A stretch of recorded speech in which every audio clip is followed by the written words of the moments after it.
छत्रपती संभाजीनगरमधली एक खळबळजनक बातमी समोर येते। राज्याचे माजी मंत्री अब्दुल सत्तार यांनी रहिमाबाद इथल्या नागेश्वर मंदिरात महाशिवरात्रीच्या निमित्तानं दर्शन घेतल्याचा दावा होतोय। पण त्यांच्या या दर्शन घेण्याच्या प्रकारानंतर काही तरुणांनी आक्षेप घेत मंदिर अपवित्र झाल्याचा दावा देखील केलेला आहे। या तरुणांनी मंदिरात गोमूत्र शिंपडून मंदिर स्वच्छ केलं आणि त्यामुळे नवीन वादाला तोंड फुटलंय।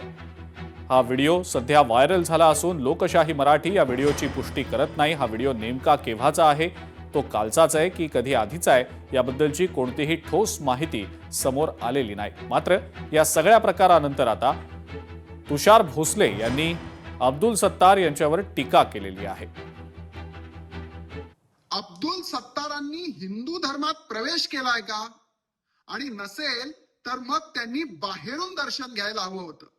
आमच्या देवी देवतांची मंदिरं ही काही स्मारक नाहीये, गर्भगृहाचे धार्मिक नियम असतात।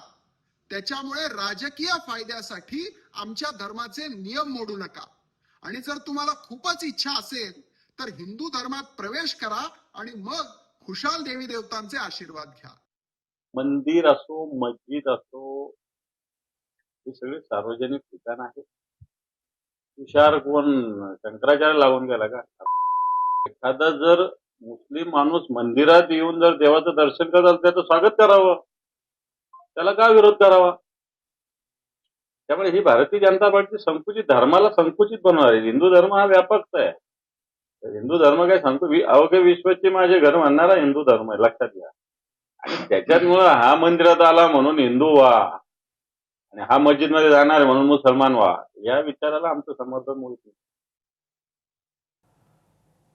आणि याच संदर्भात उपमुख्यमंत्री एकनाथ शिंदे यांनी नेमकं काय म्हटलंय आपण ते देखील पाहूया।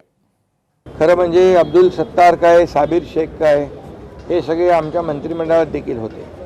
आणि अब्दुल सत्तार हा आपला लोकप्रतिनिधी आहेत, ते देशभक्त आहेत, राष्ट्रभक्त आहेत, अशा प्रकारचं कृत्य योग्य नाही। आणि यानंतरची महत्त्वाची बातमी ती म्हणजे वनमंत्री गणेश नाईक आणि उपमुख्यमंत्री एकनाथ शिंदे यांच्यामध्ये सध्या सुरू असलेल्या आरोप प्रत्यारोपांसंदर्भातली। गणेश नाईकांचं अस्तित्व काय? नाईकांना आवरा, नाहीतर आम्ही सुद्धा भाजपच्या नेत्यांवर बोलू शकतो, असा थेट इशारा मंत्री उदय सामंत यांनी भाजपला आता दिलेला आहे। अशा पद्धतीचं महायुतीमध्ये वातावरण जर राहिलं तर ही प्रथा पडत जाईल आणि मग कोणच कोणाला थांबवू शकणार नाही। त्याच्यामुळे सहनशीलता आणि त्याला देखील कुठेतरी मर्यादा असते। काल देखील ज्यावेळी टोकाचं झालं त्यावेळीच आमचे खासदार श्रीकांत शिंदे साहेबांनी त्याच्यावर वक्तव्य केलं। परंतु ह्या सगळ्या गोष्टीची कुठेतरी मर्यादा असते आणि ती मर्यादा कोणी सोडू नये, ही आमची भूमिका आहे। आणि नेत्यांना आम्ही भेटू, मुख्यमंत्री महोदयांना विनंती करू आणि त्याच्यानंतर देखील जर बंद झालं नाही तर मग ठीक आहे। काय ती म्हण आहे, त्या ज्या घरच्या बोरी त्याच घरच्या बाबळी, तशा पद्धतीची सगळ्यांचीच तयारी। आणि म्हणूनच आम्ही राजकारणामध्ये काम करतो, आम्ही कोणाला घाबरत बिबरत नाही।